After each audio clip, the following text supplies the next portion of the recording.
I've been reading some BC job adverts recently, and one of them that was that tried to make sure that they still had candidates apply that were above the range was like, oh, we'll still take exceptional candidates on like if they have the merits on above expectations or like more than the job qualifications out on this role. So I think they don't want to rule out the candidates that are going to be above that range, and it's kind of a sneaky way to do it, but they want to make sure that the candidates that apply that really realize that it's going to be between that kind of 100 to 120 or whatever it might be. Yeah. So that I feel like there's going to be more sneaky tactics on, how they get around pay transparency in a way. You assume that these laws are put in place for the low end, right? To say, hey, you can't just kind of, this person doesn't know any better. And again, maybe it's group of the population that we can just get away with paying them less. So we'll just pay them less.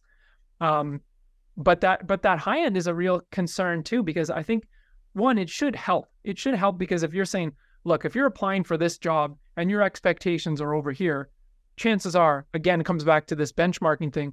You're probably, even though they call it a director of whatever, and it's like, yeah, but when you look in, it's like 2 years experience and blah, blah, blah. And we're going to pay you $35,000 a year. And you're going, well, that's maybe, not the range that I think I should be at. But the top end it's a real interesting one because how high what do you want to publish as a high? Because all your internal employees are looking and going, you're saying that I can be paid, up. Yeah. But it's that, and then the negative side of the externals going, is that your hard cap? Because I want slightly above that. So yeah, it's an interesting point. To your point there about internal employees, and now they're able to see, I guess, the ranges on what people can get paid.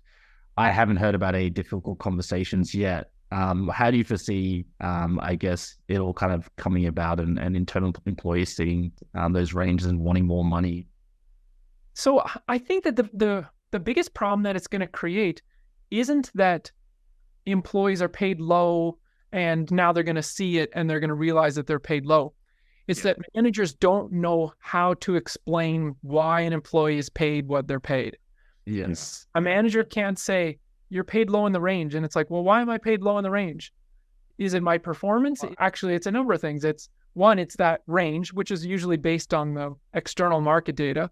It's two, how do you rank against your internal comparators, the location that you're in? Are you in a single point of failure? Are you in a scarce skill set? What's your performance like? What's the budget constraints? Because even if you say, I'd love to pay you higher in the range, but every year I have to make decisions and I have to prioritize. I think that's the biggest problem isn't that people are underpaid or not paid where they should be, but that leaders don't know how to explain why. And just seeing it from the candidate market point of view as well, obviously that's going to have some big implications of like, why is one company I'm interviewing with this range and another company I'm interviewing with, again, similar job titles and every functions and all that, a whole different category of salary. You mentioned external resources for salary data. Are there any resources that you could provide to maybe candidates that they could do some research? Yeah, there are a lot of free or, I'm sure you can get subscription-based things and things like that.